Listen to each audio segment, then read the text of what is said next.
Gianni DeFabio.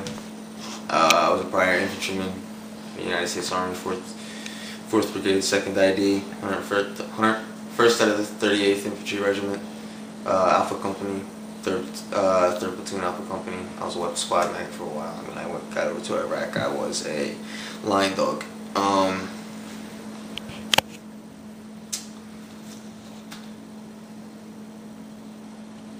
When I was over there, my body failed me and I came back early. I was in Baghdad, a couple different neighborhoods in Baghdad, Mulhollands.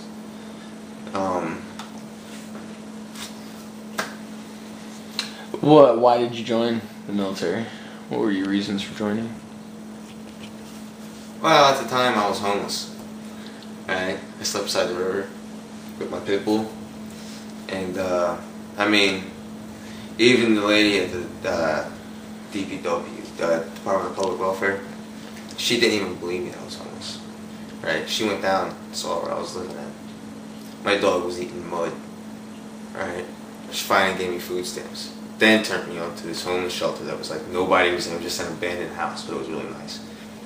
And when I was there, I was like, fuck, man, what am I gonna do? So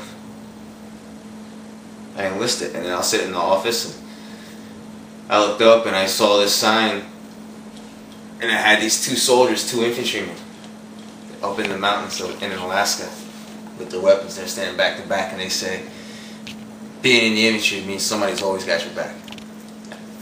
Hooked. You know what I mean? Because that's, you know, somebody that's going to be as loyal to you as you are to them, especially in the infantry. You don't get that in nothing else but the infantry. Can you tell us a little bit about your basic training and some of what it entailed? Kind of like your oath, what that entailed, and any media training you might have received, or... Well, they always told us not to talk to the media. Always let our superiors talk to the media. Anybody ever comes up, they say, "Okay, yeah, go talk to the next one up in charge," and then they would do. Then the next one, they would do the same thing, so on and so forth, to look out to the highest ranking man. You know what I mean? But basic training, man, we got smoked a lot. Sometimes our drill sergeant, you know, we had this one drill sergeant who sometimes we forget that he was smoking us. It's just we would, like, you know, getting PT in us. And so we'd be dying, man. Our arms are all swollen. You know, you can barely move, and he's making you do more and more and more for hours straight. He would just forget. He would just totally zone out, being all pissed off. And we call those guys, when they go to other units from basic training, we call them, you know, they're off the trail. They just come off the trail, you know. And we had a couple of those guys that came to our unit, and they were tough. They had some nuggets.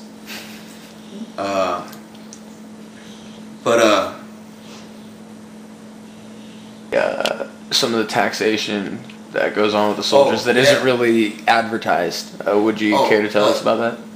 Like, one thing that they're not going to tell you, but they'll tell you after you're enlisted and after you actually get the bonus, they'll tell you then. If they're going to tax you, it's like 33% they tax of what you get. And you don't get it in one lump sum. You get it broken up between the years that you're in. So if you're in, like, for 4 years and you get a $20,000 bonus, I don't know how much they're doing them now, but if you get a $20,000 bonus,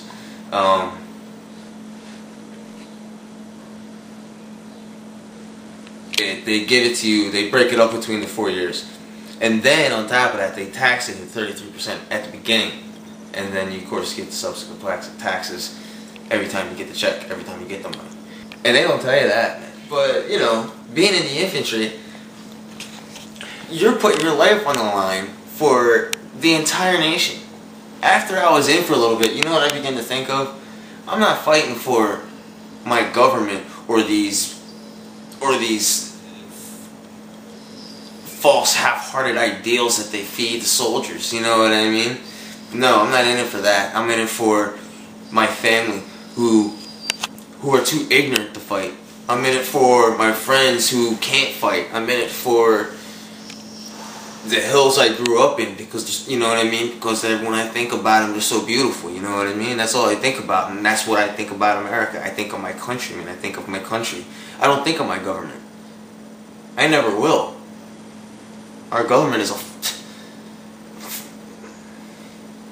false.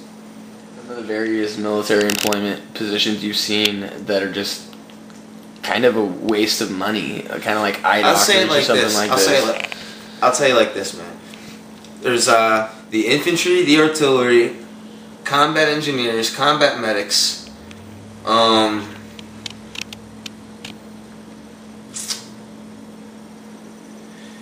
maybe the truck drivers, and of course the helicopter pilots, and, you know, stuff like door gunners and stuff like that. Of course, military trained, all of them. But I think they're the only ones that should actually be working in the military. I think everybody else, yeah, civilians can do everybody else's jobs. I mean, seriously, come on.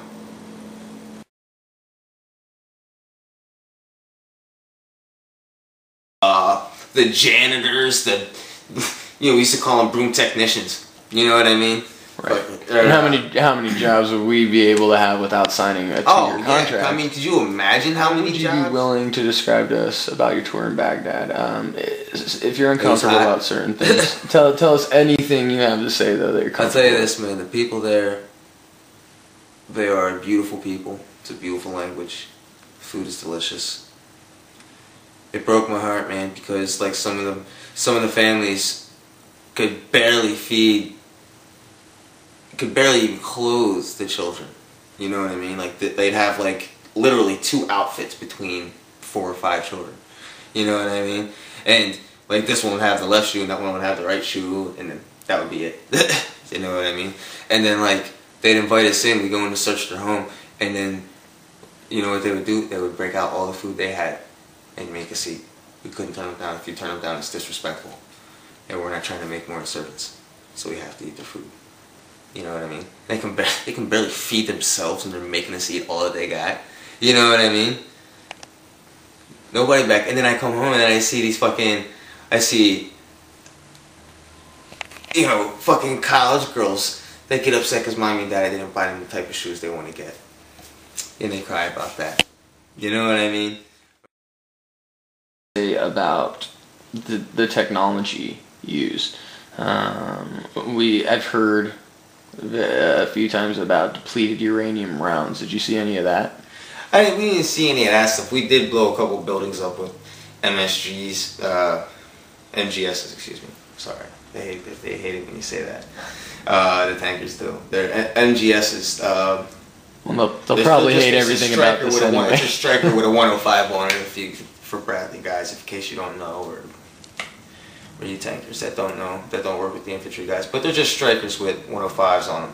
And they got a couple different rounds that I know of. One they call a beehive round, and it's like a buckshot out of a 105 cannon, a pretty big cannon. You can literally take out a whole company of men with them, with one shot, bro.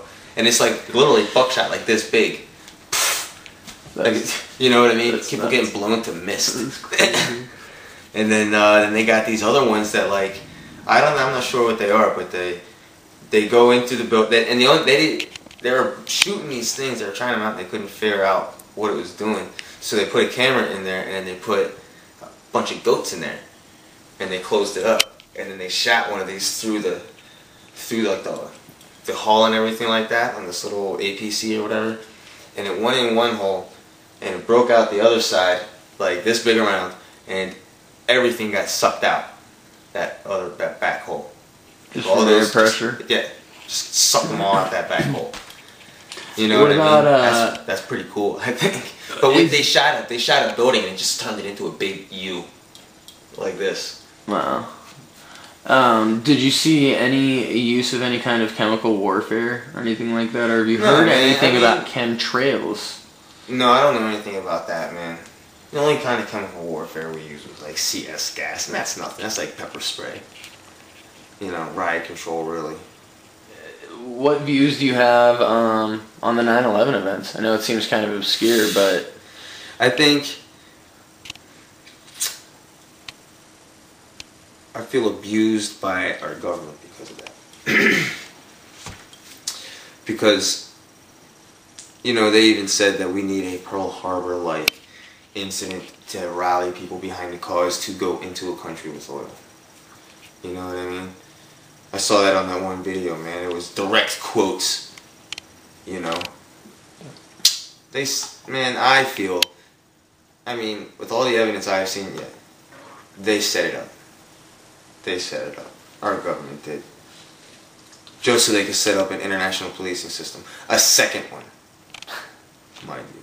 And I actually probably think it's like a third now, because there was Interpol, then there's the one for drugs, and now there's one for terrorists. Come on now. So would you agree then? Apparatus. Would you agree then that the majority of our foreign and domestic policy has been based upon the events of 9/11? I feel the government's just making shit up. They just want to do what they want to do. Awesome. Are you?